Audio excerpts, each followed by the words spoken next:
Ms Legalista here. Welcome to the video. This is part 2 of the LiveNation complaint. So go back and check out part 1 if you haven't had a chance to check it out. It really was just the introduction, just this piece that sort of put together the background of LiveNation, how it is the leader in live music events across the country, and how it's really controlling everything. If you missed that, definitely go back and take a look. Grab a drink. Grab a snack, coffee, water, whatever it is you like, as we dive into round 2 or part 2 of this complaint. Now, this is a pretty long complaint, so I'm breaking it up because otherwise, not only would I put you to sleep, I would put myself to sleep.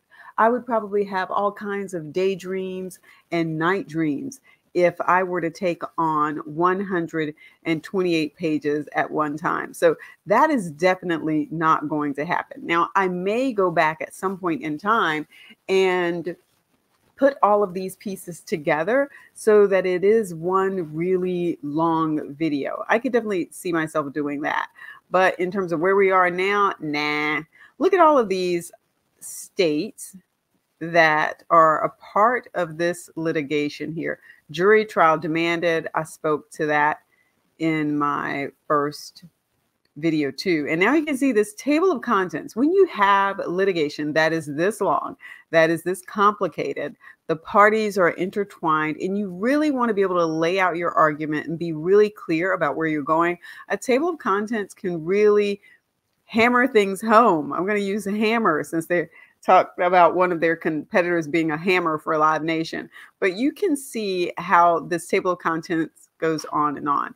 In the first video, this was the introduction that I went over, and I stopped just at the point before we got into talking about what the problems were. And I'm going to start here at 6A as we talk about this self-reinforcing flywheel that supposedly is the basis for all of this that's going on.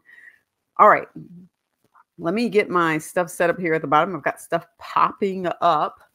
As this complaint describes in detail, and let me just go ahead and warn you too, there's another thing going on. I've got a new laptop. I've pulled back out my old Snowball here because I was having so many issues with my microphone, but I have found that I keep leaning over, and so the audio is picking up a lot of this movement going on over here. So I'm going to try to stay back away from things, and hopefully you won't be totally annoyed at me. I'm waiting for somebody to comment on my last video and say, girlfriend, please fix that audio. I did put a note at the beginning though, just to warn people, but that is what was going on. My clothing was brushing up against the table here. It was causing a lot of background noise.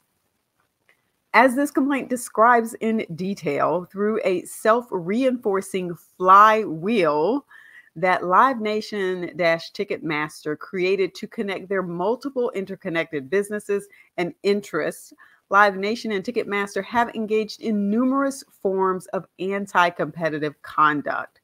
That anti-competitive conduct includes the following. A relationship with Oakview Group. LiveNation Ticketmaster exploits its longtime relationship with Oakview Group, a potential competitor turned partner that has described itself as a hammer and protector for LiveNation. In recent years, Oakview Group has avoided bidding against LiveNation for artist talent and influenced venues to sign exclusive agreements with Ticketmaster. For example, LiveNation has scolded Oakview Group multiple times for trying to compete. In one instance, LiveNation asked who would be so stupid to play into an artist agent's arms.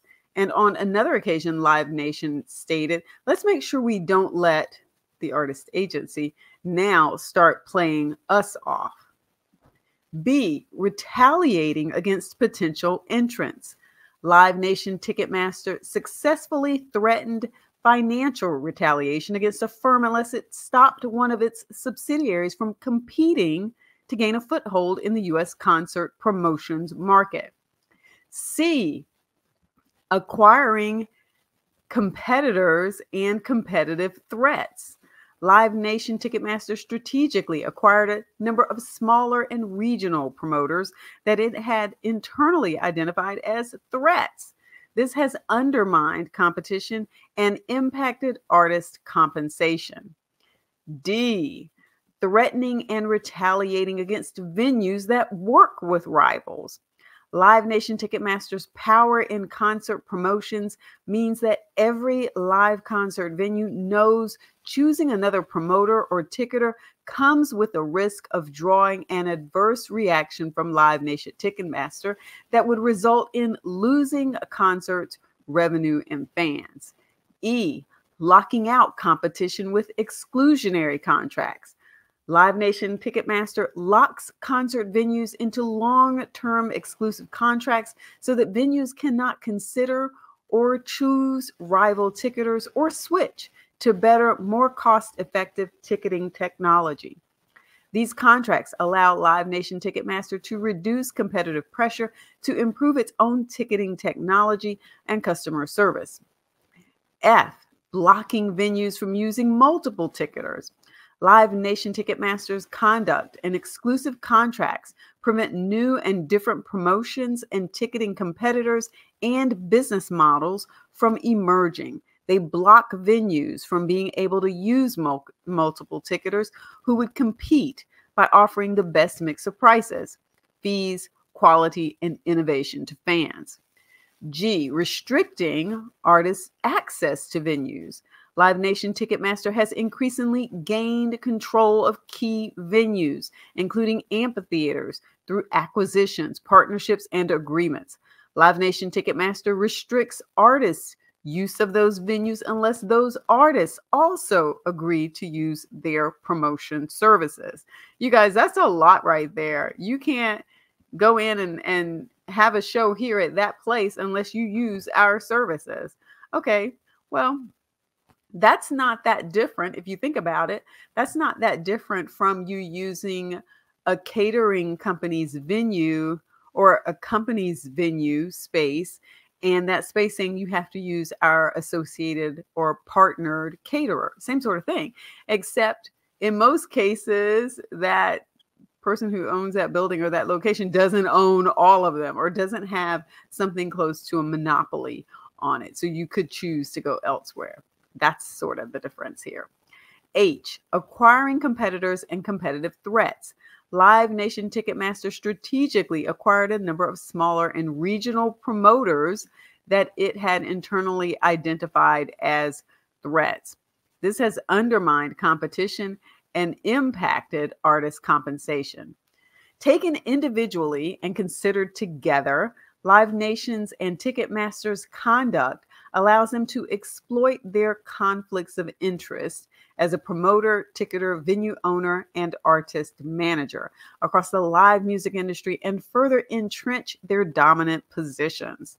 Because LiveNation and Ticketmaster control so much of the concert-going experience, would-be rivals must compete at scale across different levels of the concert ecosystem, raising barriers to competition even further and requiring multi-level entry by existing and would-be competitors.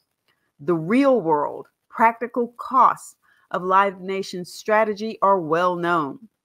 Public frustration with concert ticket pricing and sales is a constant drumbeat. Now, that's typically what I have been familiar with and probably what consumers are familiar with. But those who are in the industry probably have a lot more knowledge about all of those things that I just listed. The public probably doesn't have as much knowledge about that. The fees that must be paid to attend a live concert in America far exceed fees in comparable parts of the world. Any fan who has logged onto Ticketmaster's website to buy a concert ticket knows the feeling of shock and frustration as the base cost of the ticket increases dramatically with the addition of fees to include. All right, let's take a look at these. A, service or convenience fees. B, platinum fees. C, VIP fees. D, per order or handling fees. E, payment processing fees. F, facility fees. And or G, any other fee, tax, Ticketmaster collects from the fan, often with a cut of that fee going back to Ticketmaster. Whatever the name of the fee and however the fees are packaged and collected, they are essentially a Ticketmaster tax that ultimately raise the price fans pay. LiveNation's anti-competitive conduct has not only harmed fans in the form of more and higher fees, but also undermines innovation. Competition increases the array of quality of services available and makes it easier for fans to find and see artists they love.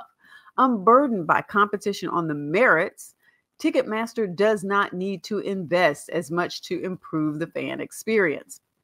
LiveNation and Ticketmaster understand the benefits a more open and competitive ticketing ecosystem would bring to fans and others. For example, in 2022, Ticketmaster evaluated and recognized that a more open, non-exclusive ticketing system, in essence ending its preferred exclusive primary ticketing relationships, could lead to more competition and threats to its dominance. Instead, Ticketmaster has focused on adding new restrictions to its ticketing systems to force fans to interact with Ticketmaster and thereby facilitate Ticketmaster's ability to increase the amount of data it collects from fans. This is a lot. I'm learning a lot. This, of course, benefits not only Ticketmaster, but also the vast array of related LiveNation businesses and feeds the LiveNation Ticketmaster flywheel. I love this. According to LiveNation's CEO, Ticketmaster now not only knows the person that bought the ticket, but also those 3 people that you're taking to the show, which we, LiveNation, have not known historically. Its data supremacy over rivals has only accelerated. The impact of the diminished incentive to innovate can manifest in in real ways.